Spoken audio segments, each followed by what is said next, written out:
Norman Mailer is here. His first novel, The Necking of the Dead, sold 200,000 copies. It made him one of the most celebrated post-war literary figures at the tender age of 25. Since that time, he has written more than 30 books. He has won 2 Pulitzers. He has directed 4 films, and he has written 10 screenplays.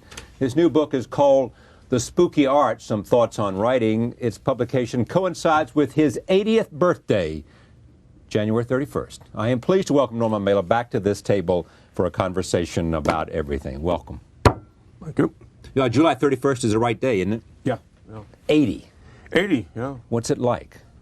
Oh, ask me when I'm 90. I don't know. Old age is odd. It has its advantages. Yeah. You kind of settle down in one funny way, which is you don't get angry at quite as many things in a given day, and you don't feel as much of a sense of frustration at all the things you haven't become.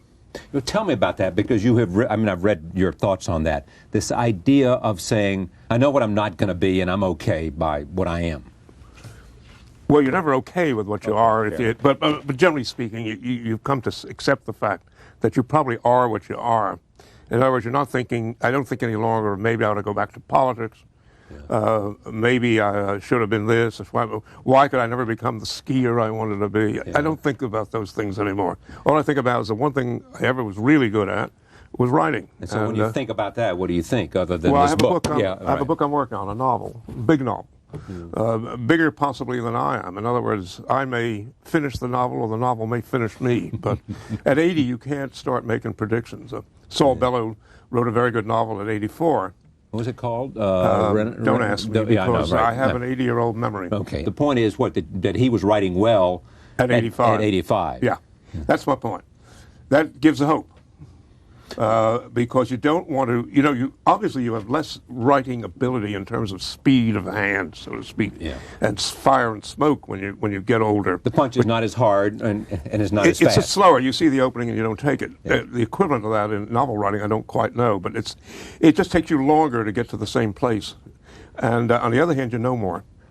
And so you have a wonderful sense of the pitfalls, which I didn't have when I was younger. So is it better, or on balance it's even? On balance, it's not quite even, but you have a good enough fighting chance so that you're willing to take on something big. I mean, I could spend the next 10 years doing very small, good books built on books I've written already. And I might end up having to do that yet. I don't know. But I don't want to do that first. I really want to make an all-out attempt to write one more big novel, bigger than any I've done before. I promise you it won't come out in one book if it's that big. It'll come out in 4 books. Well, what do you think is the biggest thing you've done so far? I'd say Harlot's Ghost and The Executioner's Song and Ancient Evenings, those 3 books. Are the things that you're proudest of and you think Yeah, I think in 100 years from now, if any of them is going to last, might be one of those 3 rather than The Naked and the Dead. Really? Well, The Naked and the Dead will always last in a certain sense because it's a portrait of war, and people are always interested in that. Even if there's no war in 100 years, which is highly unlikely, but because we may not be around.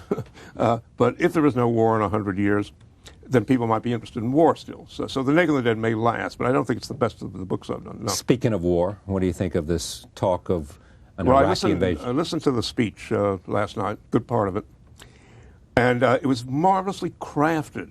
God, they've gotten smart, those Republicans. Yeah. They used to be so stupid. I think it's Bush. I think he lucked. You think he's the smart one? No, I think Cheney. No. Well, I don't think he's as dumb as you might suggest. I think he's less dumb than he used to be. People who are dumb, who hang around very bright people, do get brighter sometimes. Yeah. Well, especially if they're the boss. I just think there is a difference, and you have thought about this, I'm sure, in kinds of intelligence, and I mean, in terms of different kinds of intelligence, number one. And so I find it difficult to pigeonhole people in terms of how bright they are. Number two, he might, as Bill Clinton says, be one of the best politicians of our time. Well, it's one of the few times I can agree with Bill Clinton. He's an extraordinarily good politician. And he really knows the sodden underbelly of noble American emotion. Did you read that piece by Bill Keller in the New York Times Magazine comparing him to Reagan over the weekend? Yeah, I did, but Keller has been very odd lately. I don't want to discuss Keller. Well, I mean, he's soft where you expect him to be hard, and he's hard where you expect him to be soft. Well, that's unpredictable. That's good, I thought. I mean, I'm speaking like a woman at this point. Yes, you are. But no, but Keller's not someone who attracts my attention. Yeah. Maureen Dowd, yes, because sometimes I know what she's going to say and sometimes I don't. Sapphire, yes. Yeah. Well, you always know what Sapphire's going to say, don't you? Yeah, but it's always got a hard... Because it comes back to the same... You have to argue with them when you read them, which isn't bad. And, of course... that's a good test of a good column, if you want to argue with it. Yeah, oh yeah. And then, of course, the guy who writes on economy, here I go again. Paul Krugman. Absolutely. He's him? Splendid columnist, yeah. What novelists do you like today? That I never answer. I got in such terrible trouble for so many years, venting my opinions on all my contemporaries, that my life has been singularly free of good writers who are deep friends. Well, but they don't want to be near me. What if I'll write about them? So in my approaching old age, my feeling is I'm not going to make comments on writers anymore unless I'm truly feeling strongly about it. Not in conversation, not in print, not in anything. Not even in conversation, really? But certainly not on the air. Yeah, certainly not on the air. Not unless I'm absolutely serious about the comment. Pick one you can say something good about. Well, the only one I can say anything good about at the moment, I can say very good things about my the Three Stooges that Tom Wolfe called the Three Stooges, to which John Irving, John Updike, and myself. Yes. I can say excellent things about those three. About Updike? Oh, Updike, yeah, I respect Updike. Yeah. I don't respect him beyond my respect for myself, but I do respect him. Philip Roth, Bellow. Yeah, I do too. Yeah, all of those. They're all very good. William Kennedy is terrific. We go down to DeLillo. There are an awful lot of very good writers around now.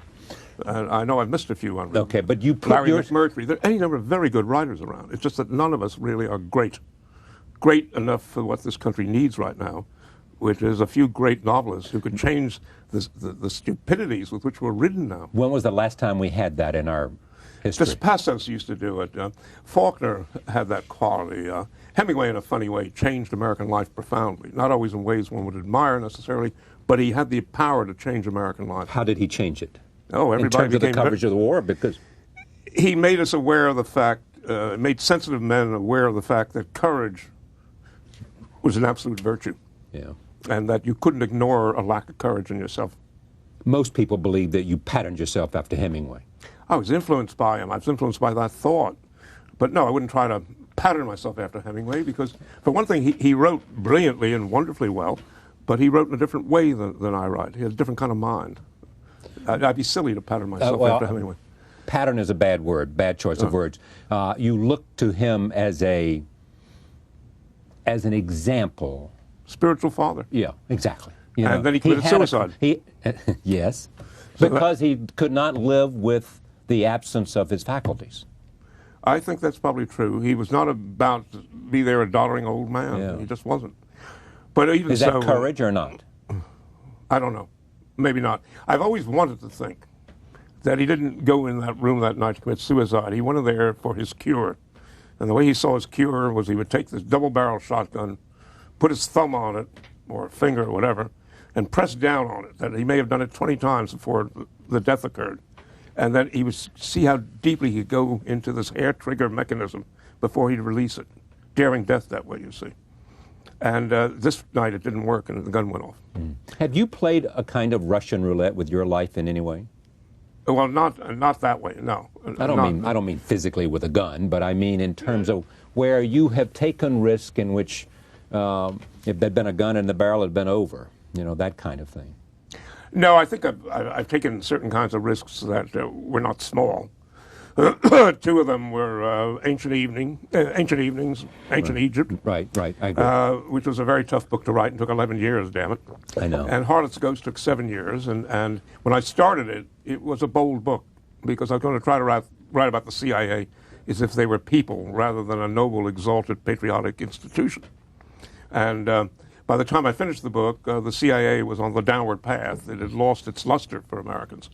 So a book that took a certain amount of moxie in the beginning needed less by the time I finished it. Whether it's Graham Greene or whether it's John le Carré and a variety of others, what is it about spies that attracts us? Is it because it's a house of mirrors in which you don't know what the truth is and therefore what is it? Well, I think anyone who's ever had any kind of double life even if it's imaginary, even if one half of the double life is an imaginary double life. Even if it's cheating on your spouse or whatever it might be? Even if it's even cheating on your mental loyalty to your spouse. Exactly. But anyone who has this sense of a double life is always fascinated with spies, with actors, criminals. Anyone who's had a change of identity, an identity crisis, is going to be interested afterward in similar people. And anyone who's a spy absolutely has to have an identity crisis that they've mastered. Anyone who is a spy has gone through an identity crisis and they've mastered it. Yes, a successful spy, yes. Have you ever had an identity crisis? Oh, sure. Right after The Naked and the Dead. Did you really? Because I was a simple kid, relatively. You're 25 years old and you were then celebrated nationally. Yes, and I wasn't at all ready for it. I didn't know what the hell it was all about, and I didn't know how to behave. When you don't know how to behave, you're having an identity crisis. When you look back at 80, Norman Mailer's life has been in pursuit of what? Oh, a great novel. That's easy. That's one question I can always answer. I always wanted to write a great novel. And you haven't? Well, not my idea of a great novel. I've written some very good novels, I think. Yeah. But what's the difference? I mean, the difference is a great novel changes people's lives in ways they can't even begin to measure. In this book, one of the things I mentioned in passing is who was not bored at one point or another in reading, and then list all the great novels. Yeah. Moby Dick, The Magic Mountain. I go through all of them. Yeah, I know you do. And you're saying what? And what I say is we've all been bored in part by every one of those books because they are saying new things to us that are somewhat disturbing. And so there's a tendency to turn off as you read. You see, a book that's a fast read, that's an absolutely agreeable fast read, is usually a meretricious book. Meretricious? Meretricious, yes. It may be meretricious at a high level. Yeah. It may sell hundreds of thousands of copies. But there's usually something wrong with the depth of perception of it. I agree. If it's easy. It's kind of, forgive me, but it's kind of like McDonald's food.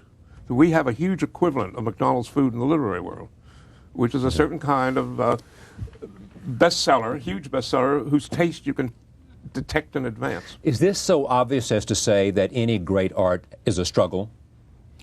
That's a fair remark, always. Does it have to be a struggle? Almost always. I'm sure there are examples we could think of. That didn't fit that, but it was good. Anyway. Maybe Pride and Prejudice does not require a great deal of struggle. However, if you have if you're very interested in manner and society and how genteel people live, you can get into some real complications with Pride and Prejudice. But generally speaking, I would say that's not a hard or difficult read. But most great writers are not easy to read and shouldn't be. Why haven't you written a great novel in Norman's judgment, i.e. one that Because I put that idea of a great novel at a very high level. I did, and that's why I said in Norman's judgment. I didn't mean that other things that you have written, certainly in terms of political committees or in terms of your colleagues or in terms of people who appreciate literature wouldn't say this is either great or approaching great, but I knew your standard was higher and different. Yeah, well... So what's the answer why you haven't done it? Well, I've done my best. It's just my best may not have been... Yes, with all the vices that everyone has in their character. When you do your best, it doesn't mean that you were doing your best every damn day. Hell no. Oh, no, no. No, you were just doing your best given your liabilities and your limitations. And Charlie, you're bringing out my southern accent. Yes, indeed. You know, I served in North Carolina. At Fayetteville. At Fayetteville, at Fort Bragg. Yeah, at Fort Bragg. And then you could have gone down to Camp Lejeune and been with the Marines. I mean, and there's I wasn't ready for the Marines. There's an Air Force base It'd be easier for me to be a Marine Corps general than to be a Marine Corps private at this point. This is what you quote, and this is what I want to quote. You quote Thoreau in journals as saying, "I was never so rapid in my virtue, but my vice kept up with me. We are double-edged blades, and every time we whet our virtue, the return stroke straps our vice." Yes, yeah, beautiful. Isn't that beautiful? Yeah. So the two are together. You also, why do you quote this from Joyce? Every other person I know either likes Joyce or doesn't. Yeah, I like Joyce. Don't you find that every other person seems to me either likes him or doesn't? The ignorami do not like Joyce. This is from Joyce, a painful case. He lived at a little distance from his body, regarding his own acts with doubtful side glances. He had an odd autobiographical habit, which led him to compose in his mind, from time to time, a short sentence about himself. It's in one paragraph, one short paragraph, he captures the nature of a young writer. I mean, I not only recognized myself in that one short paragraph, but I thought of all the young writers I'd known when I was a young writer and how much it was true for us. Writers are not like other people. Good novelists are just not like other people. I can see someone who's not a good novelist could have an average character. There's a bad novelist could have an average character. They just happen to be in writing. It's the way that certain doctors who are not particularly healers, they just happen to be in medicine. They paid their dues. They went to school, etc. So by the same token, there are any number of writers who've worked at writing to the point where you can work at writing and learn to write a novel. Doesn't mean it's going to be a good one. But someone would have to be pretty stupid before, if I were a teacher, I would fail to try to instruct them to write a decent, mediocre novel. Okay, but what is it about the novel that you put up on such a high pedestal? It's that the finest moral judgments are not to be found in science, in psychoanalysis, in social work, or in the clergy. Or in journalism or whatever.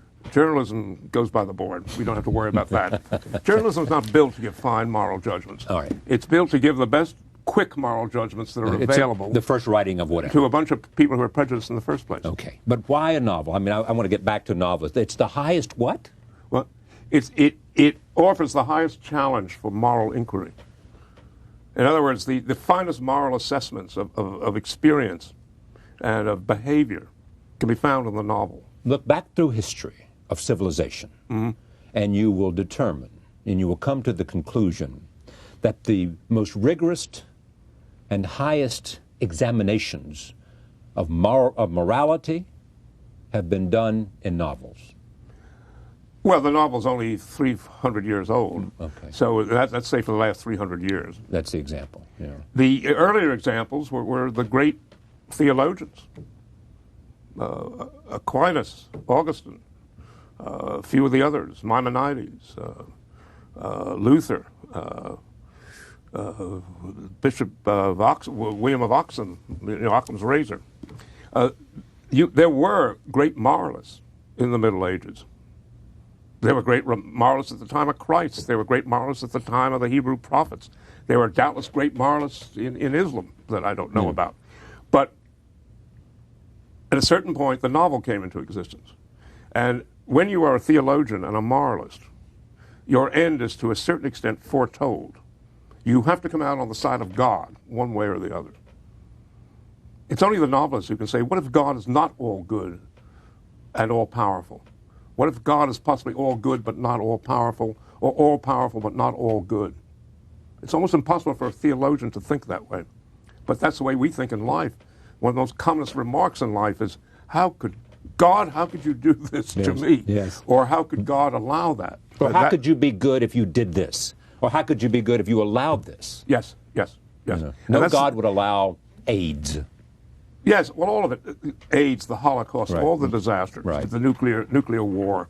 And how do you get... At a certain moment, that opened the door to technology, because people ceased to believe in God, and so they started thinking, well, we can't depend on God, and we don't know if there's a devil or not. Maybe there is, probably there is, who knows. But one thing we can count on is technology. So technology is taking over the universe now, the earthly universe. And you are raging against it when it comes to appropriating what you see as the role of the creator. Yes. Because finally, technology is committee work.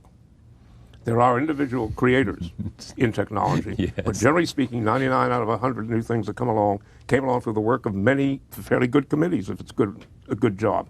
But technology has one thing it says over and over and over to people. It says, technology says to people, I'll give you more power, but less pleasure. And the modern life, I would argue, has less immediate sensuous pleasure than the life even that I remember from 50 years ago. I say that again? Life is less pleasant now, but more powerful. People have more individual power, but they have less pleasure. And that's the price you pay for technology. I mean, a simple phone call in the old days when you could flirt or scold the telephone operator on the line and knew she was listening in. Yes. Now what you've got is those menus. If you're the least bit hard of hearing, you're gone. You turn to your children, you turn to the nearest person, you say, would you please listen to this telephone because I can't make out the menu. What do you regret most? Oh, the answer was there in the beginning. Not writing a great novel. Okay, so that's what you regret. But look, not anything else, though? I mean, would you Oh, 100 things, 100 Really? things. 100 mistakes, 100 errors, 100 foolishnesses, of course. Yeah. I mean, who would you call on your deathbed and say, I got to call you and tell you this, I'm sorry? If I knew the answer, I wouldn't tell you. You would not? No, it's Why not? Too private. Too private and personal and powerful. Yeah, yeah. If you felt that profound about it, I would say, why don't you do it now? Why don't I do it now? Yeah, well, in other words, if you on said TV? to me, yes, no, I would bring say, me a phone, no, I'll make a call. no. I would say to you, you should do it. If you told me that and said, Well, you're from North Carolina, Well, that's the and way we you're do church marlet when you scratch. Can you tell? Just about. So tell me about, we've been talking all around this, some thoughts on writing. Is it a learned craft? There's a lot of lore to writing. I know. And if you work and work and work at writing, you do get better and better, or should. And you do get more wisdom about it. But you know, if we see a fine cabinet maker or a fine shoemaker, just those simple things, if they're really good, it means that they know things they can hardly communicate. And the same is true of writing. And it isn't that I sat down and wrote this book and just said, all right, I'm going to offer all my wisdom and lore to the reader. A fine friend of mine named Michael Lennon, who knows more about my work than I do, came to me one day, we were talking, and he said, do you know how much you've written about writing? And I said, no, come on. He said, you've been doing interviews for 40 years, and you have many, many remarks about writing. Including with me. Yes. Lots of them. Yes. You're in the book, aren't you? Yes. Yes, good. Good, I remembered. Now, but then I took these remarks, and he culled out about 900. We then broke it down to about 250, and then I started working on them and trying to find a pattern. It was like editing a movie. It was wonderful. Instead of using film script, I was using paragraphs, prose. Yeah, right. A couple of sentences, a paragraph, sometimes a page, sometimes an essay, and moving them around to try to get a coherence to it, which I believe I got to some extent in this book. You did, but you dedicated this book to Michael Lennon. Yeah, he deserves it. Without him, this book wouldn't be there. Yeah, but generally you don't dedicate it to somebody like that. You generally dedicate it to somebody. Well, he's an old friend. He started an archive for me. Yeah. About 20 years ago. Without him, my old manuscripts would be moldering in wet cartons on some floor. I'm going to take you back to some years. In 1958, you said you would, quote, you said this, you would settle for nothing less than making a revolution in the consciousness of our time. Yes, I said that. And perhaps I made a few skirmishes in the consciousness of our time. I think the consciousness of our time has gotten worse and worse and worse. I've seen America become less noble, less exciting as a country, more loutish, more corporate-driven. There are all sorts of wonderful developments in American life, but I think they're outweighed by the negativities. And I think that well, tell me what the negatives are in terms of those you just cited. Whether it's the corporateness of, it's the technology, it's the number one is the business of the war in Iraq. The arguments that are being used for it, they're absurd arguments. Which ones are absurd? I mean, Saddam Hussein might be the worst. Okay, go ahead. Saddam Hussein might be the worst guy that's come along since Hitler. And Stalin. But what? And Stalin. All right. I'm not quarreling with you. But he does not command a powerful country. Yes, he's got poison gases of all sorts. Yes, it's a danger. We live with these dangers in every country in every way. Just think of the countries that think, how much poison gas does America have? There's no thought at all that the idea behind it is we know what to do with poison gas, but these other people don't. Well, which is American arrogance. But I think that it is American arrogance, but at the same time, there is a reason. I mean, I think this is a noble country, and you don't. No, I put it a different way entirely. This is a democratic country. It clearly is that. And democracy is noble. And because it's noble, it's always endangered. Nobility is always endangered. And we have a democracy is perishable. I think the natural government for most people, given the perversities and the depths of human nature and the ugly depths, is fascism. Fascism is a natural state for most societies. Because people want to be told what to do, or because it's easier. Easier, exactly. It's easier, and if you have resentment, your resentment can be focused. The hardest thing in democracy is knowing whether your resentment has any point to it or not. But just think about that for a second. I guarantee you that if, in fact, they topple Saddam Hussein, if it comes to that, one way or the other. Good. Let's speculate on what happens. Because they're going to, if they do it, they'll win the war easily. I think. Absolutely. Yeah. You know, and maybe some of his soldiers will take arms against him. Maybe he will flee at the last moment. We don't know. It doesn't matter but how my it turns point out. We is don't that know. the people of that country will be cheering on the streets. Some of them will. Baghdad. Most of them will. Most of them will. We don't know. We don't know for sure. It doesn't matter, by the way. You think most of the people Listen, in Germany I'm not interested in whether the majority of people in Iraq want a new government or not, even if they want a new one. What I'm interested in is not starting something that you can't finish. You're interested in that idea? No, I'm worried that we're starting something we can't finish without changing the nature of American democracy by the time we're done.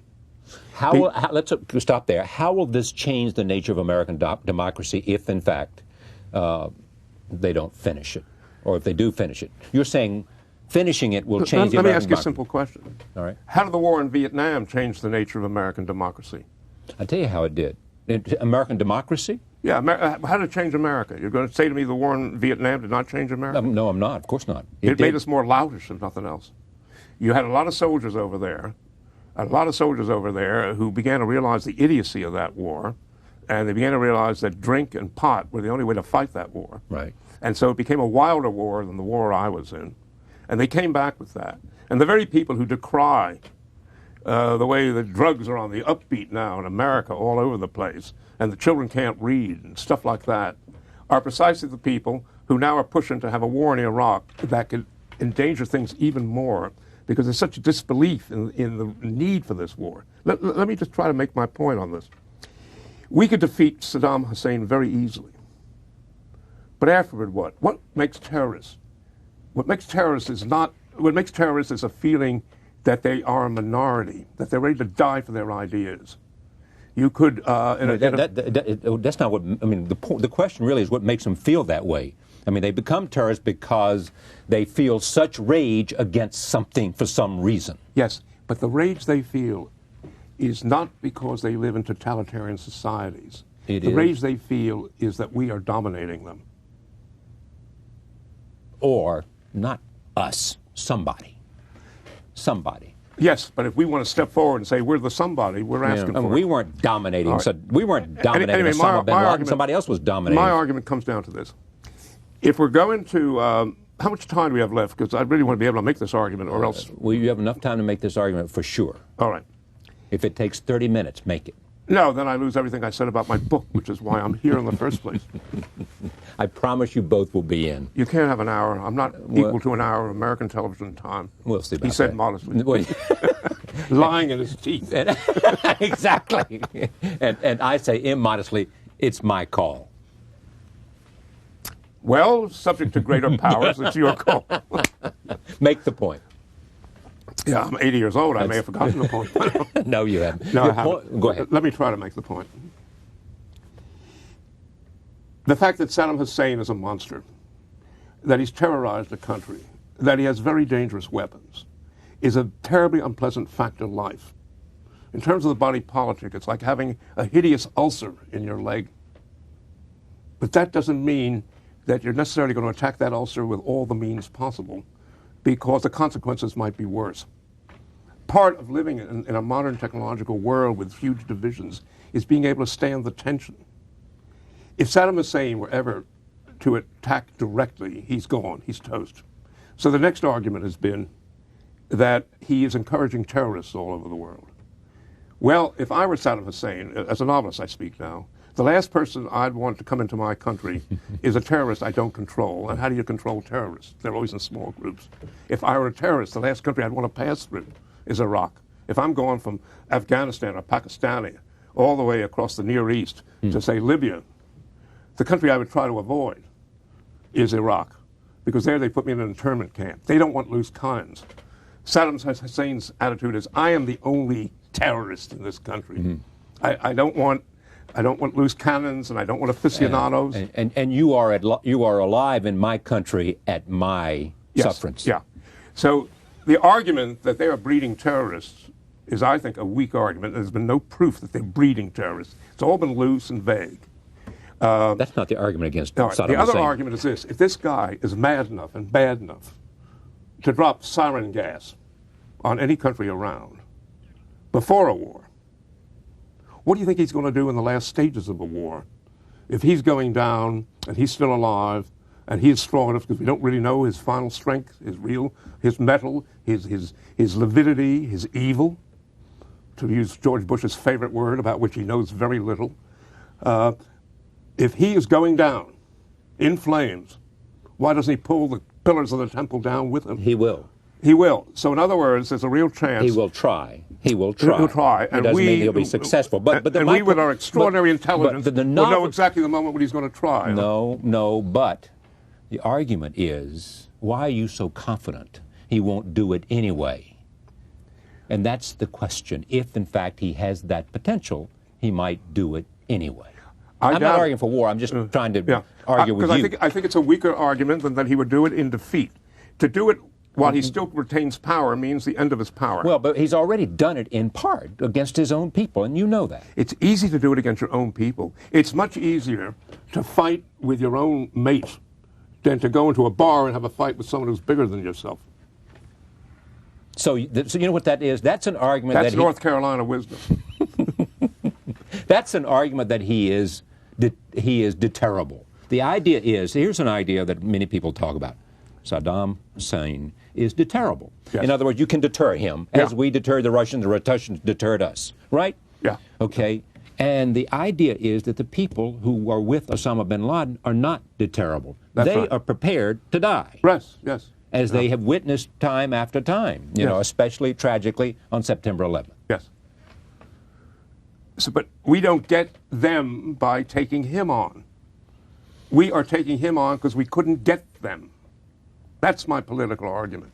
Does the this is a shell game, and but they move the pea from one shell to another. Yeah, I mean, I don't. This is not. I don't think this is about the fact that he is somehow linked with them. The administration will argue that there is a connection, but I don't think that's the driving force for the reason that they believe they have to do something, and they have to disarm him. Choose the word. They've got to disarm him. They believe that because he has shown such tendencies in terms of what he has done. Kuwait was not his own people. That was a neighboring country. You're talking about 10 years ago. He attacked a country smaller than himself because he miscalculated grievously. Yeah. We're talking about something that in the last 10 years, he hasn't done it. May I offer you an argument why I think we're going to Iraq? Because no one can say really why we're going there. Don't tell me oil. If you do, I'll be disappointed in you. I don't wish to disappoint you, and I have no desire to. I think the oil is an added advantage. As Kissinger used to say, it has the added advantage of being true. I know. Yeah. All right. I agree with that. I mean, there's no doubt that oil is an element. That's not why they're doing it. Once they have defeated Iraq, oil becomes very large because then they have a restless grip on Saudi Arabia. Absolutely. Okay. Absolutely. I'm with you on that. Okay. No, the reason that they are doing it is because they want to change the nature of American life. No, they want to change the nature of Middle Eastern life is the reason they're doing it. Great, but let me say this. You can't inject democracies into countries that don't have it. This is one of the great... Okay, now you're on to something. Yeah, maybe indeed. Because democracy comes out of many subtle individual human battles that are fought over decades and finally over centuries, and builds traditions. The only defense of democracy, finally, are the traditions of democracy. And when you start uprooting these traditions, you're playing with a noble and delicate structure. There's nothing more beautiful than democracy. Exactly. But you can't play with it. You can't assume we're going to go over and we're going to show them what a great system we have. And this is monstrous arrogance at a high level. I couldn't agree more. That idea that somehow we can impose our system anywhere in the world is the arrogance, or that we ought to try to create any other place in our own image. Exactly. It's hubris. It's hubris. It is hubris. It is. With that, I would rest my case and get back to my book. All right, I'm back to your book. All right. The film. You were, at one time, obsessed, romanticized by film.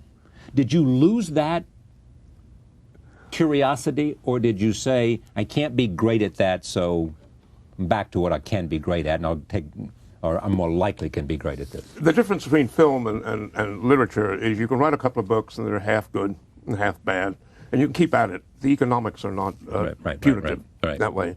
In film, you have to have a success sooner or later, or you can't go on. Agree. The other and I did not have the success I was looking for. If my movie Tough Guys Don't Dance had been box office, I'd probably still be making movies, even though I'd be too old really to be a director. So are you saying that you were at one point in your life prepared? I'm prepared to leave one of the muses for another. Yes. Were you really? Yeah, yeah. You would have I love left. making movies. You would have left. I love making You just movies. described to me in the first part of this interview the most noble calling was to write a novel, and you're going to abandon it for the glitter of film. You know, there are men who've been known to leave a good woman for a bad woman. Yes. And vice versa. Probably more of them than we know. That's true. That's right. Right. Leave a bad woman for a good woman. I would or not. Women. I would still have felt. Does vice versa mean there are women who've left a bad man for a good man, or does it mean that or leave a bad woman for a good woman? Okay, yeah, right. No, but the element there is very simply. Sorry, I'm such a sidewinder. That's all right.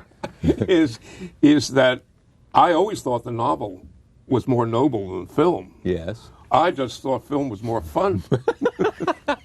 It was more sexy. It had more of more power. More power. I mean, you more were like celebrated. You were like a general. One favorite story of mine yes. over the years is I've had 6 wives, and each one of them, I'd say, honey, I'd like you to put a little curl in your hair. And they'd always say, get lost. Then I became a director. They'd bring up Isabella Rossellini. I'd turn to the hairdresser. I'd say, I'd like a little curl in her hair. They'd say, Presto. Yes, sir. Yes, sir. See, I thought you'd say that's the difference. The difference in making films and writing a novel is that you can go sit at this table and write a novel inside your head. Yeah. You can't make a film inside your head. No. You got to have a bunch of collaborators. It's a very different intellectual and creative process. But I loved that. You see, I'd been alone all those years at the desk. And the idea of being able to work with a team and work fairly well was so exciting. It was a different life altogether. It didn't use the same talents at all. I tell you what we're going to do. I'm going to invite you back, and we're going to finish this conversation. We are 36 minutes into it, all right. And I have other commitments. Yeah, sure. Good. All right. I'll tell you when I'm back, because I'm going right up tonight to see you, Norris. I'll be back. We're still on the air. What? We're still on the air. Oh, well, in any event, I'll be back on the 18th. Okay. We will do it again. We'll pick up on where we are. Okay. Because I got other things I need to do. Yeah, sure. And we've been 37 minutes, and we shouldn't edit any of this, should we? I hope not. I wouldn't think fun. so. Really. Thank you. Norman Mailer, The Spooky Art, some thoughts on writing. He is one of our best. In his own mind, perhaps the best. Perhaps in the mind of many reviewers, the best. He's certainly one of the 3 or 4. Could I add a coda? Yes. There are 20 writers in America right now who think they're the best. And yes, I'm one of them. Thank you for joining us. We'll see you next time.